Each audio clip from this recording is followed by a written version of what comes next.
Spirituality is like just about anything else in your life.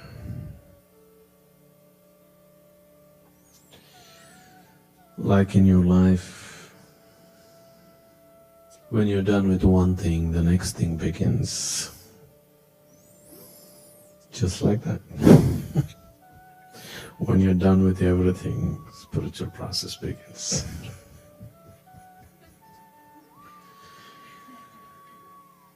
When you, like for example,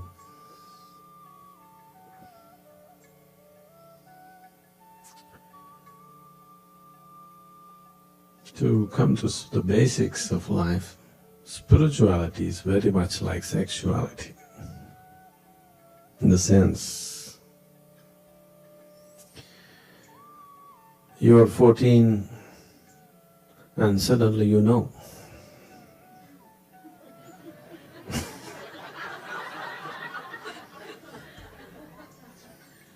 Suddenly all those little things that meant a world to you as a child, the teddy bear is in the dustbin, you know, the teddy bear goes to the trash can and all the childish games disappear. Now, suddenly you know. Just like that, when a certain awareness arises in you, suddenly you know that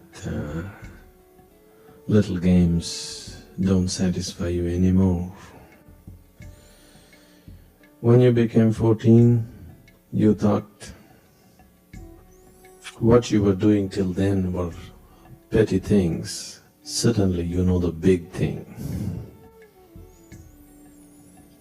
When that big thing becomes a petty thing, now you're spiritual.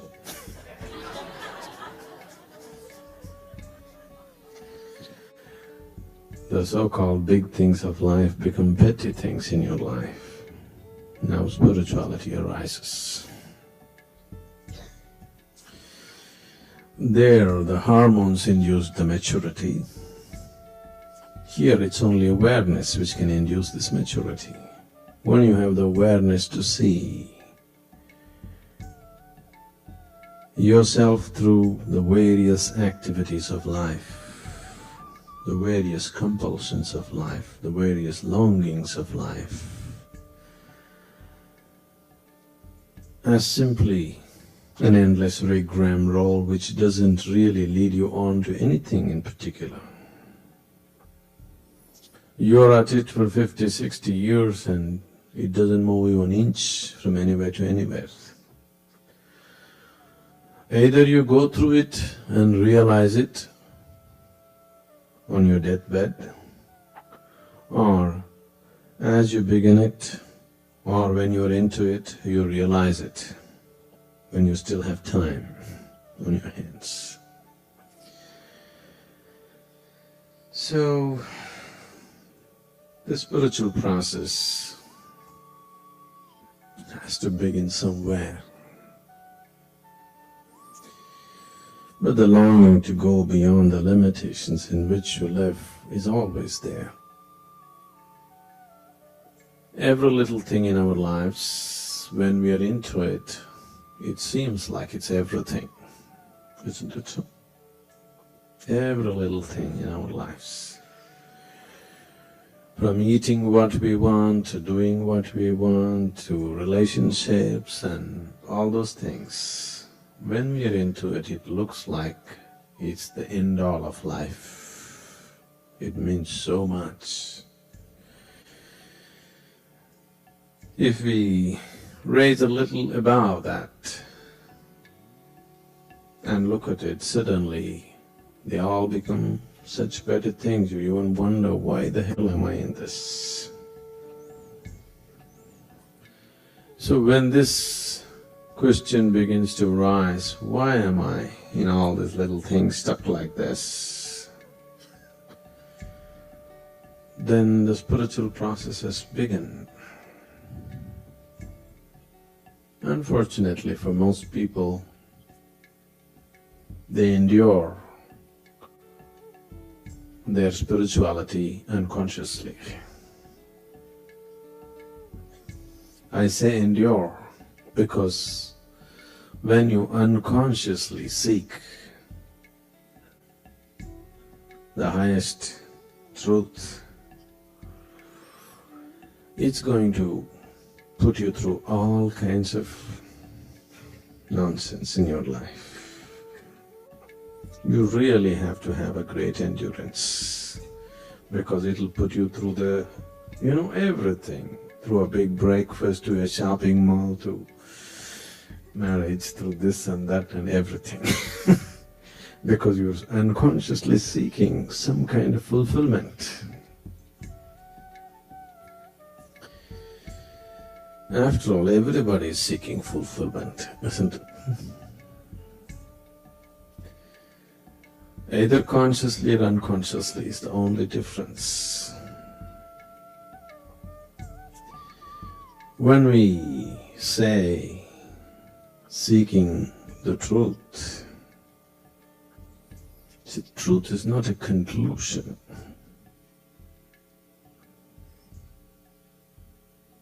Truth is not somewhere you go. It's not a destination. It is just a living experience. You cannot get to truth. You can never get to truth. But you can become truth. If you drop all your nonsense, you're truth. If you drop all your limitations, you are that. But you can never get there. It's not a conclusion, it's not a journey, it's not a destination to get to. It is just to become that. If you are willing to see life, experience life beyond all the limitations that you have gathered in the process of life, you are truth. Probably the English word truth creates a whole lot of misunderstanding. Because if you talk about truth, you'll have to talk about untruth. So the English word truth doesn't really say it.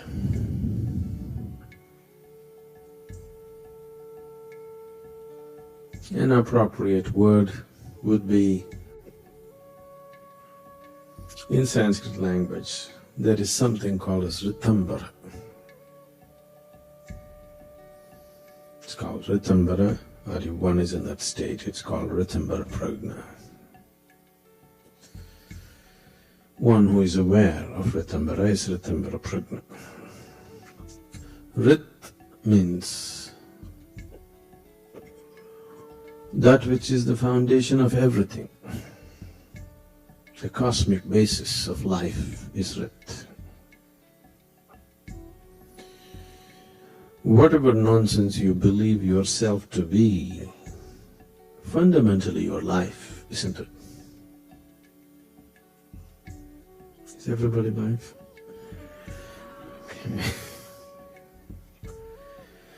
Fundamentally your life. If your life, the basis of life, must definitely be somewhere accessible to you, whether it's rooted here or in the sky or in somewhere else, somewhere it must be rooted to that, isn't it? Must be connected.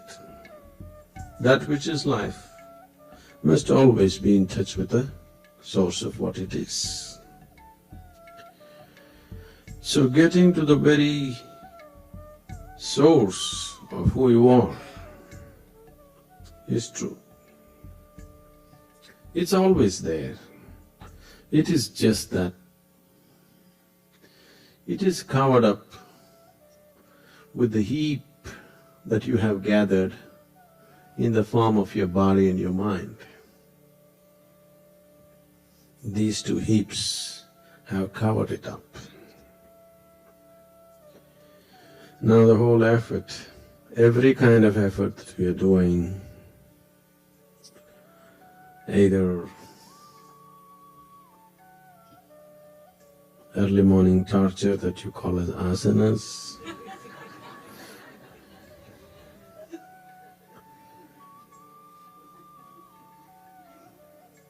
for those who have never bent their body, those who spent their life on the couch, asanas definitely look like torture, isn't it? Or the death game of trying to hold your breath.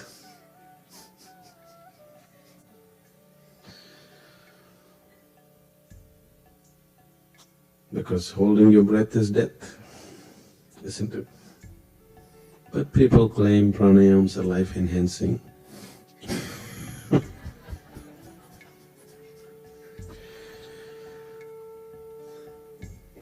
Someone came and told me, this was way back when Isha Foundation was not what it was, what it is today, when it was just a small beginning. So, in India, this is unfortunately where there's a whole age-old tradition of spirituality. When we do samyama, groups of people try to come and stop us. So big arguments, they say, we'll call the police, we'll do this. Why are you doing this? Why are you asking people not to speak?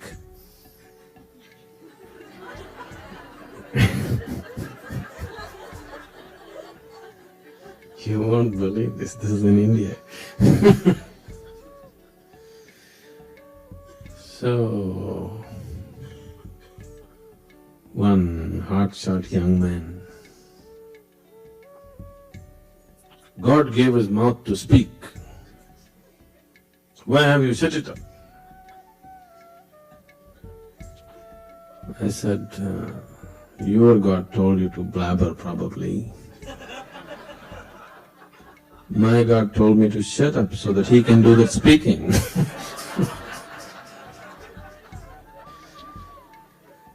All these things won't get across, Because after all they want to do is physically do something to you. It starts verbally. Their intentions are very physical. It just starts verbally.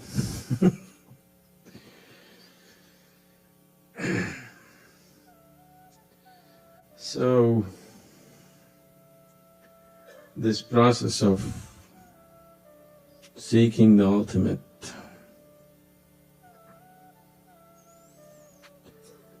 is so simple.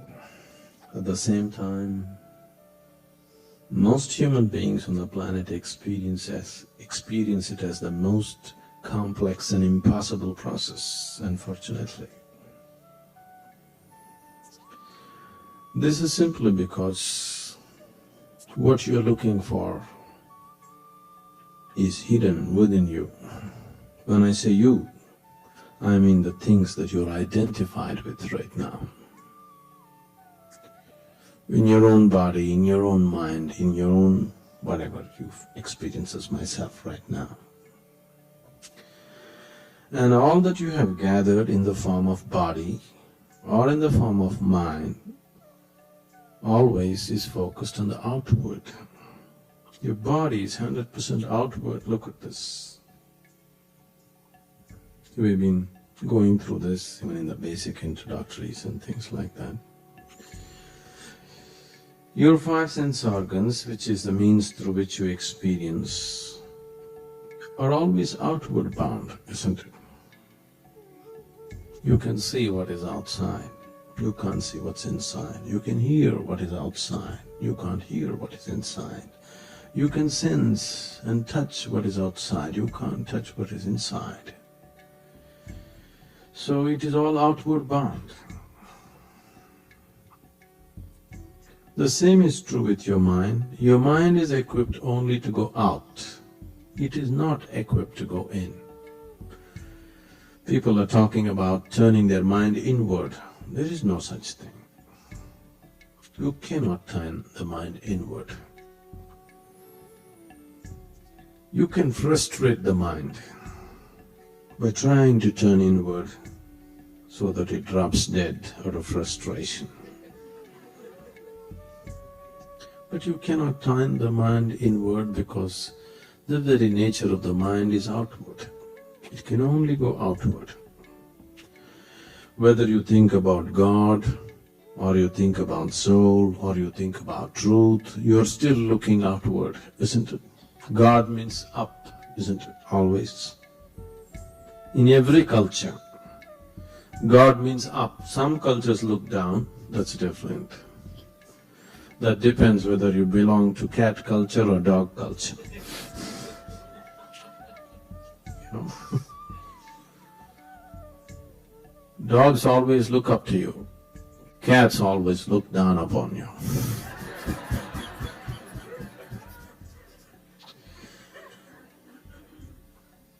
You feed a dog, it looks up to you with gratitude. You feed a cat, it looks down upon you with great disdain. This is what you eat? Okay.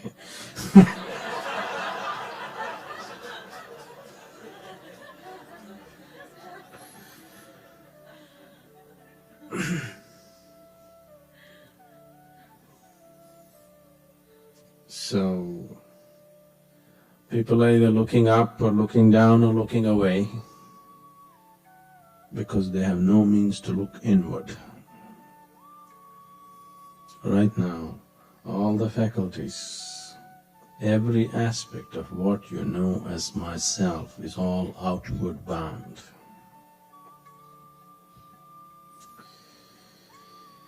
So if the longing has risen within you, that you want to know, you really want to know. I know this wanting to know sometimes bubbles up and again get lost in the daily rigmarole.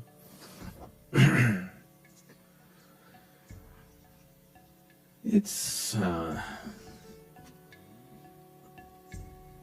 the nature of the mind and the body is such, even the simplest processes of life, then time hasn't come, isn't it? If you have any value for this life and this creation, then the time has definitely come that we must look at life with its ultimate perspective. Otherwise, maybe there is time. Of course, there's a whole eternity ahead of you. There's really no hurry. If the longing arises, the longing genuinely arises in you, really, when your heart cries, wanting to know, when you know the pain of ignorance, when you really know the pain of ignorance, then a master arises. You don't have to look for him, because if your longing to know has really picked up a certain intensity within you, if the pain of ignorance has really, really gone deep into you, then he will anyway happen. People, I need to say this, I have initiated more people that I have never physically met than the people that I meet. Because people that you meet physically, there is a disadvantage, there is a handicap.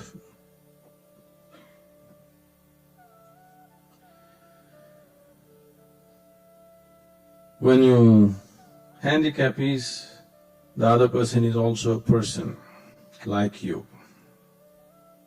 He has a body like you, he eats like you, he speaks like you.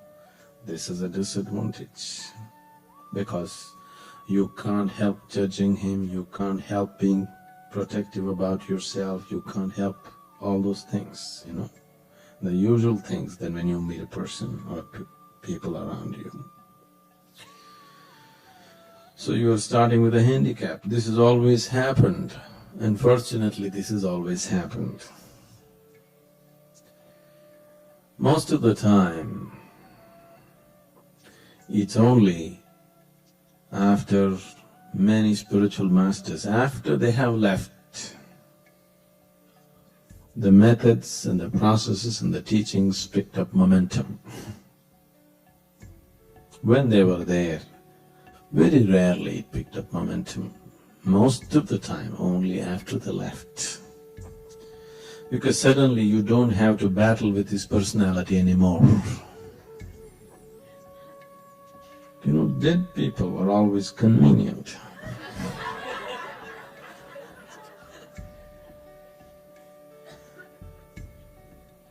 Almost all the time. That is how it has happened. Huge spiritual waves happened after the master is dead, physically dead. Because when he was physically alive, you had problems and problems and problems. It doesn't matter how much experience has happened at many moments. One word that you don't like, one action that you don't like, one something that you think is not okay, a wall arises. And very few masters have had the freedom to do what they please, whatever they see as right.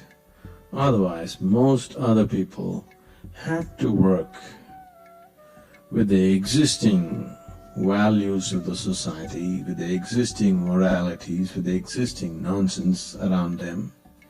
Within that, they had to work. Within that, there's very little you can do. There's very little possibility. Within the limitations of your understanding, if you seek the ultimate, there is very little possibility. So when you carry a handicap intentionally, it's like this. One day two men were hunting in the, were on a hunt in the forest. One was carrying a large wooden cage. The other was carrying a concrete pole with him. They were plodding across, both the things were heavy, they were walking in the forest. And the guy with the concrete pole asked after some time, "Why are you carrying this wooden cage?" That man said, "If a wild animal attacks me, I will just get into the cage and I will be safe."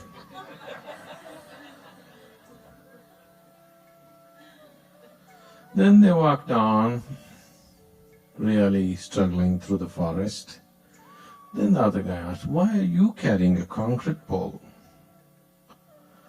This man said, "When a wild animal attacks me, I can drop the concrete pole and run faster."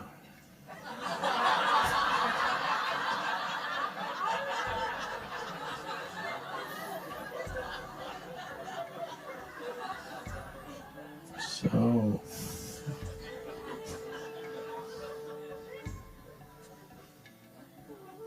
these 2 days, you come with a concrete pole or a cage.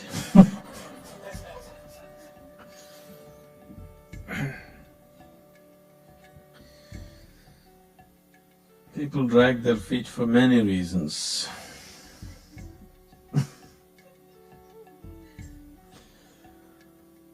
But most people are dragging their feet.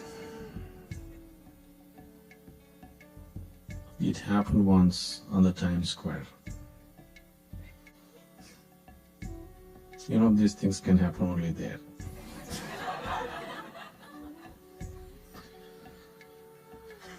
One man was walking with his right foot dragging.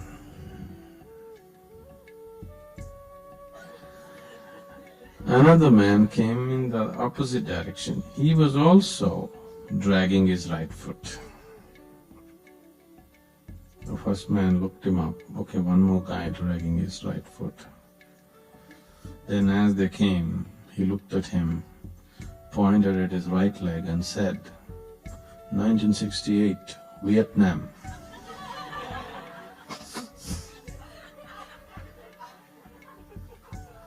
The other man pointed at his right leg and said, dog shit 20 feet away.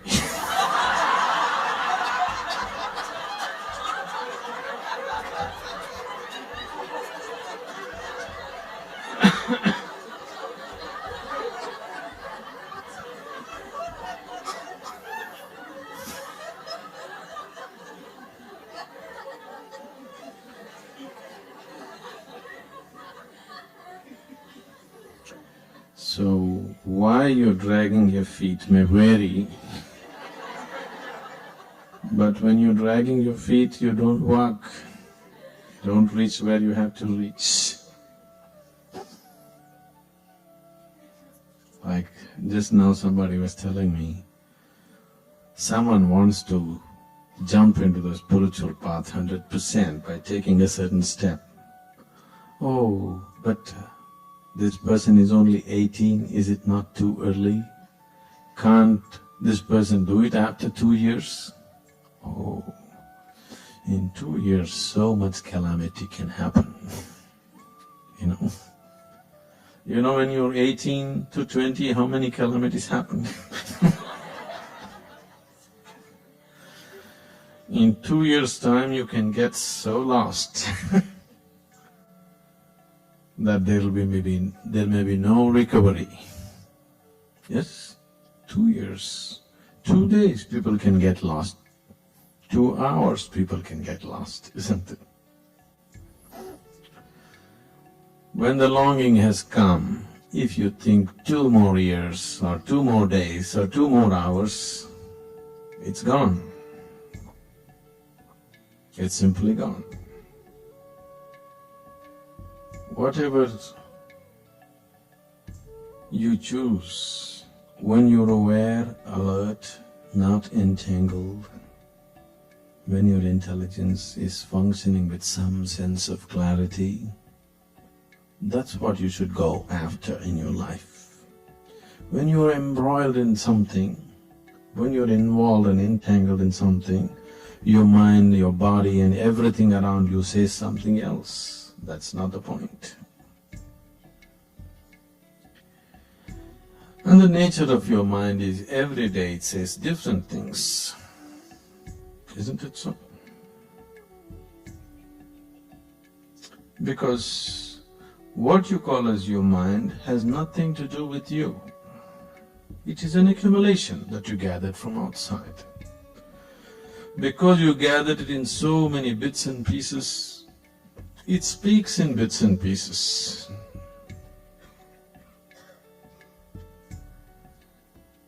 Please see, in most minds, I would say 99.9% of the minds in the world can only speak sense in bits. Continuous dialogue is always absolute nonsense that they're talking. Isn't it so? Yes. What goes on continuously in your mind is something that's happening because you're deeply entangled with something. Only in bits and pieces there are moments of sense. Because what you have gathered is from outside, and the process of gathering was always in bits and pieces. To integrate it into one whole, how much ever you try, there is no such thing.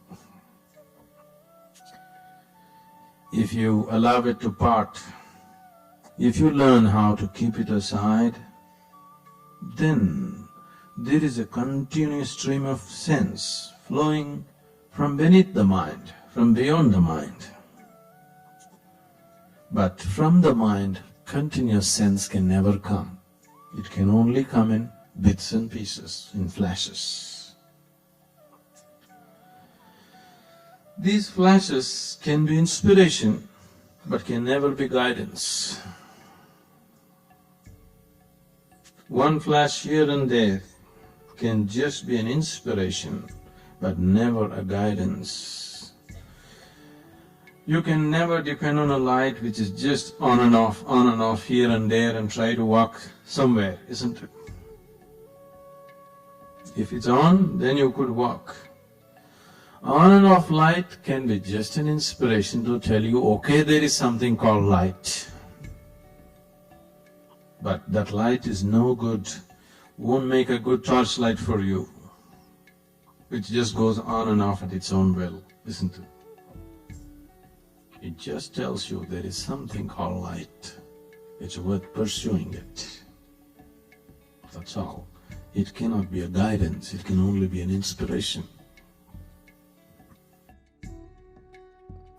Sadhguruji, what's the difference between mental awareness and awareness and mental sharpness? Can you give us some examples?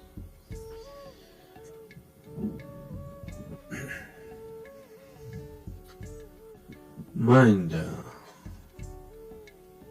is incapable of being aware.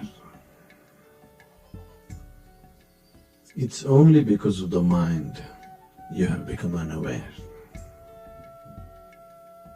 It's only the activity of the mind which has brought unawareness into you. So the question of mind and awareness together doesn't arise.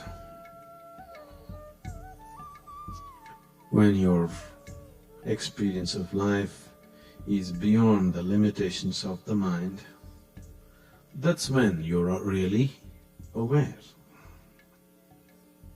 Mind is capable of being sharp. It better be. Otherwise you'll even miss the jokes.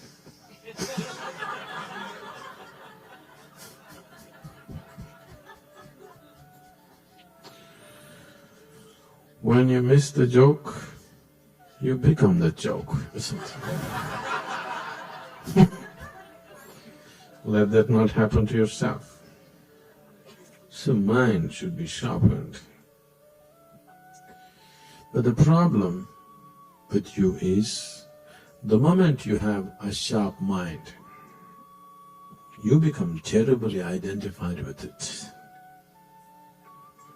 See, if you have a no good body, you would think of bodilessness.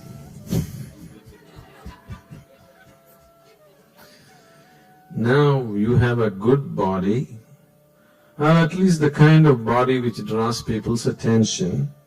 Now you are not thinking of bodilessness.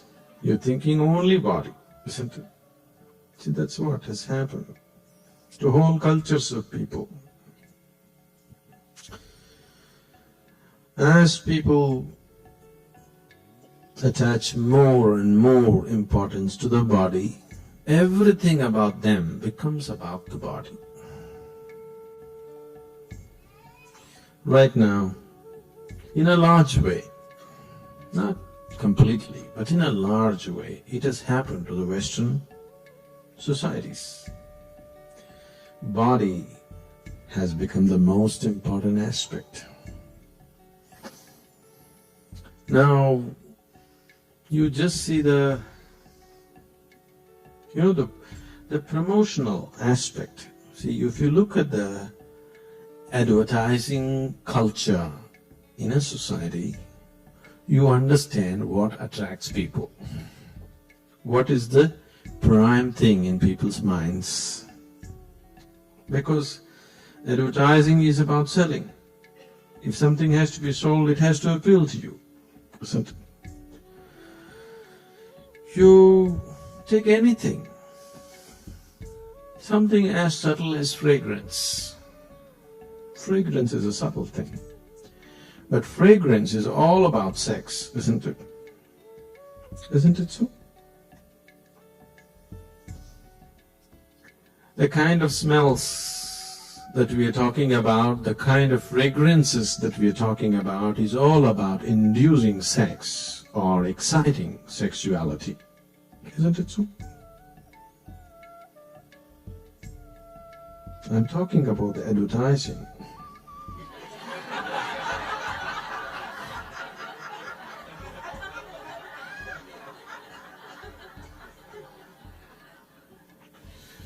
I know, maybe you just came from the Black Forest yesterday.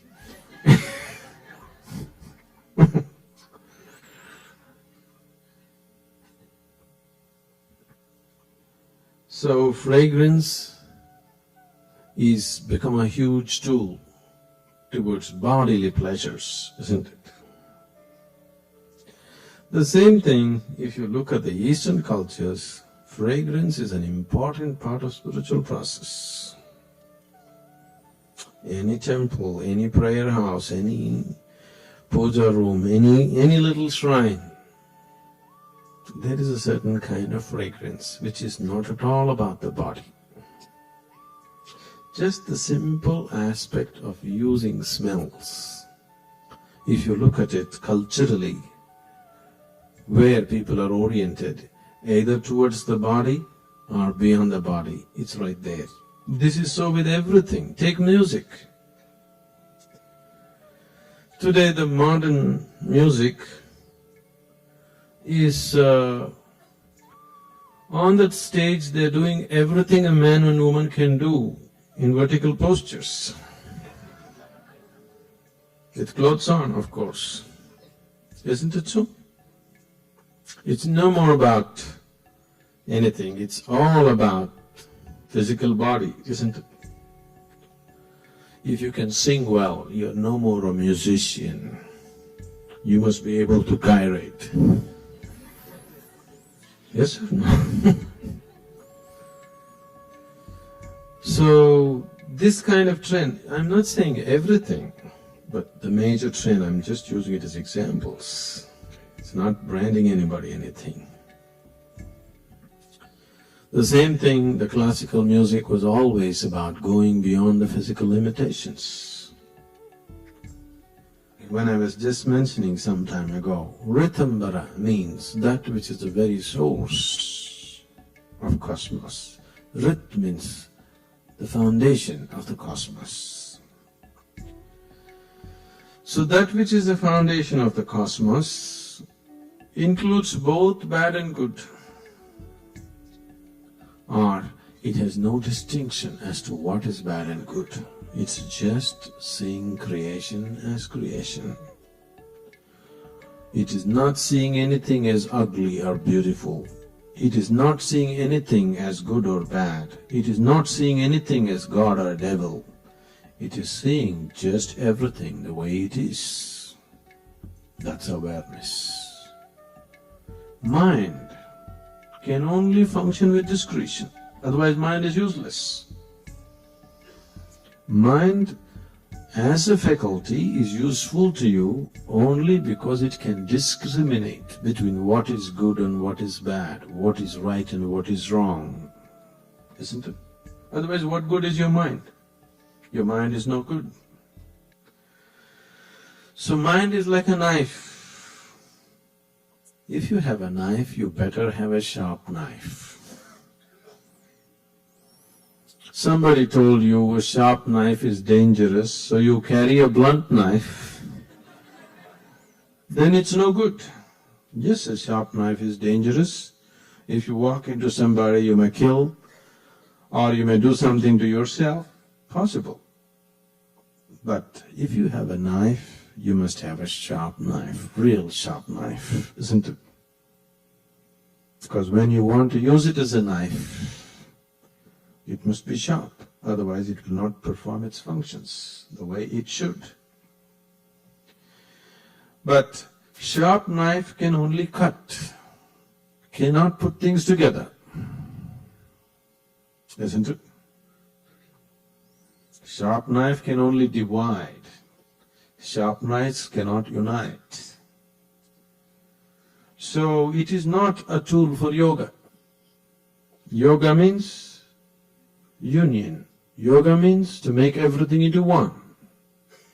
You can't make everything into one by cutting it into pieces. The more and more you use it, the more and more pieces you have in your life. This is what has happened to the intellectual people of the world. They are more confused and more lost than anybody. People with blunter knives are living lives little more peacefully and joyfully. Yes? People with sharp knives are totally lost in the world simply because they don't know where to use it and where not to use it. They use it on everything because they're so identified with the sharpness of their knife that they just about anything that they give, they use it. People are using it on their gurus also, isn't it? It doesn't work, but they use it. They want to dissect him also and see what's right, what's wrong about him. It's no use, but people do it. The more they use it, the more they'll feel lost. Because the more you use your knife, the smaller and smaller pieces the world will become. And suddenly, there is no place to stand on because everything has become such a minute particle. So awareness, if you move into your awareness, you explode into the oneness of the existence. If you move into the mind, you move into the discretion of splitting the world into pieces. So these two things are completely different.